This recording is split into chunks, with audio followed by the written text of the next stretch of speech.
আমরা দেখিয়েছি 2000 সালে ইশরাক সাহেব একটি ইলেকশন পিটিশন ফাইল করেছেন, 2020 সালে ইলেকশন পিটিশনটি ফাইল করেছেন। সেই ইলেকশন পিটিশন পেন্ডিং থাকাকালীন আমাদের অন্তর্বর্তীকালীন সরকার একটি অর্ডিন্যান্স জারি করেছেন। জারি করে সেই অর্ডিন্যান্সের কনসিকুয়েন্সে সকল ইলেক্টেড মেয়রকে রিমুভ করেছেন এবং নতুন করে অ্যাডমিনিস্ট্রেটর নিয়োগ করেছেন। এই সিচুয়েশনে ইশরাক সাহেবের ইলেকশন ট্রাইব্যুনাল কেসটা ইনফ্র্যাকচুয়াস হয়ে গেছে।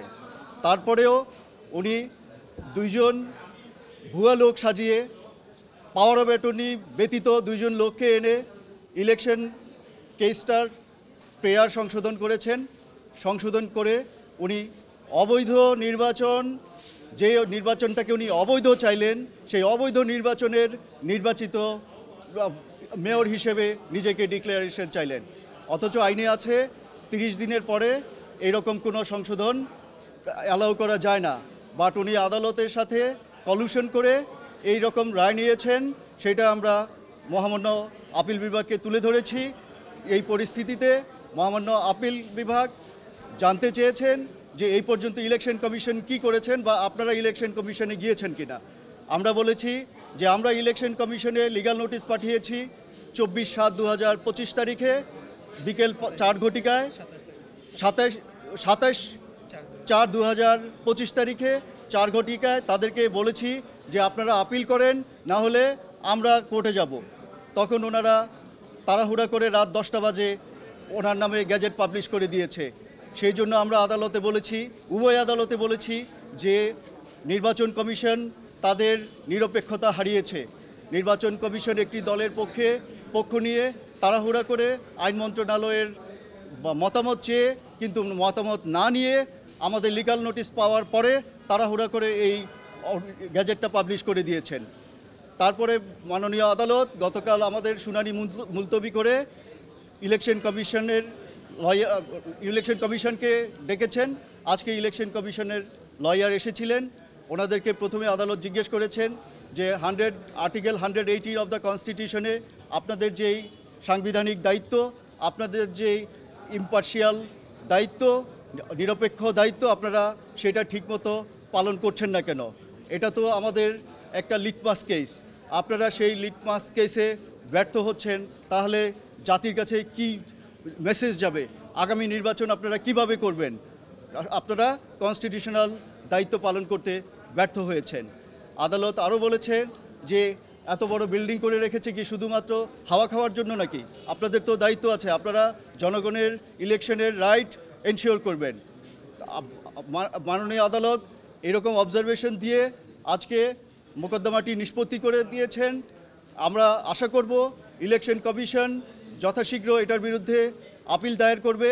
আর যদি ওনারা আপিল দায়ের করতে ব্যর্থ হয় তাহলে আমরা আবার আইনগত ব্যবস্থা নিব ইনশাল্লাহ। ঢালাইয়ের সেরা প্রিমিয়ার সিমেন্ট।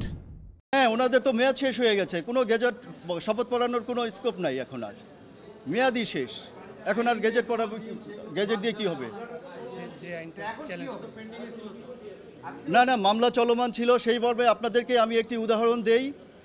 2000 সালের 99 সালের যে পার্লামেন্ট ইলেকশন হয়েছিল, সেই ইলেকশনে দেলোয়ার হোসেন সাইদি সাহেব ইলেক্টেড হয়েছিলেন। সেই ইলেকশন রেজাল্ট চ্যালেঞ্জ করে সুধাংশু শেখর হালদার বাবু হাইকোর্টে ইলেকশন পিটিশন ফাইল করেছিলেন। সেই ইলেকশন পিটিশনে হালদার বাবু জয়লাভ করার পরে দেলোয়ার হোসেন সাইদি সাহেব মহামান্য আপিল বিভাগে civil petition for leave to appeal দায়ের করেন। সেই লিভ টু আপিল নিষ্পত্তি হওয়ার আগে সংসদের মেয়াদ শেষ হয়ে যায়।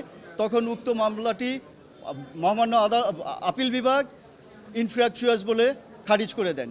সুতরাং এইটা ব্যাখ্যা করবার কোনো সুযোগ নেই যে মেয়াদ শেষ হয়ে যাওয়ার পরেও মামলা ছিল বলে উনি আবার করবেন, শপথ দিবেন, এটা না। উনি আপিল করেছেন না। প্রতিদ্বন্দ্বী প্রার্থীর আপিল করবার বিধান, যেহেতু প্রতিদ্বন্দ্বী প্রার্থীরা কিংবা অন্য কোনো প্রার্থী অথবা নির্বাচন কমিশন যেহেতু কোনো আপিল করেনি, আমরা নির্বাচন কমিশনকে লিগ্যাল নোটিশ দিয়ে বলেছিলাম যে আপনারা দ্রুততার সাথে এটার বিরুদ্ধে আপিল করেন। কারণ হচ্ছে এই জাজমেন্টটা একটা ফ্রডুলেন্ট জাজমেন্ট। তারা in collision with the court এই জাজমেন্ট নিয়েছে, সো আপনারা এটার বিরুদ্ধে আপিল করেন। আমরা তাদেরকে সময় দিয়েছি 3 দিন, ওনারা আপিল করেননি। এই আপিল না করে ওনারা আমার নোটিশ 4টায় পেয়ে রাত 10টায় গেজেট পাবলিশ করে দিয়েছেন। এইভাবে উনি ওনাদের নিরপেক্ষতা হারিয়েছেন। সেইটা আমরা আদালতের কাছে তুলে ধরেছি। যখন ওনারা এই আপিল করছেন না, তখন রাষ্ট্রের একজন নাগরিক হিসেবে এবং বাংলাদেশ সুপ্রিম কোর্টের একজন আইনজীবী হিসেবে আমার রিট পিটিশনার এই রিট পিটিশনটি দায়ের করেন। আমরা বলেছি, যেহেতু কোর্টের একটা অনিয়ম হয়েছে, যেহেতু একটা ফ্রড হয়েছে, জাইগান্টিক ফ্রড হয়েছে, it is a travesty of justice. So এখানে as a member of the bar, as an officer of the court, as a lawyer, every lawyer has right to file writ petition as a form of public interest litigation. আমরা সেই 27 তারিখের গেজেটটাকে challenge করে রিটটা করেছিলাম। যখন রিটেও high court division election কমিশনকে বলেছে, ইঙ্গিত করেছেন যে যারা পার্টি ছিল তারা আপিল করতে পারবে। তাদের যদি আপিল করতে হয়, যদি বার বাই লিমিটেশন কোনো রকম থাকে, তাহলে ওই বারটা লিমিটেশনটা কন্ডোন করে দিয়ে তাদের আপিল গ্রহণ করতে হবে। সেইটা হাইকোর্ট ডিভিশন বলেছে। আর আজকে অ্যাপিলেট ডিভিশন বলে দিল যে আপনাদের সাংবিধানিক যে দায়িত্ব আছে সেই দায়িত্ব আপনারা পালন করবেন। সো হাইকোর্ট ডিভিশন এবং আপিল বিভাগের দুইটা জাজমেন্ট এক করে পড়লে এটাই দাঁড়ায় যে ইলেকশন কমিশনকে আপিল করবার জন্যে ওনারা বলছেন, যেহেতু ইলেকশন কমিশন এতদিন তার দায়িত্ব পালনে ব্যর্থ হয়েছেন। সো যদি তারা গেজেটের মেয়াদ শেষ, গেজেট হওয়ার 30 দিনের পরে গেজেটের মেয়াদ শেষ হয়ে গেছে, এখন আর গেজেটের কোনো প্রশ্ন নেই এখানে।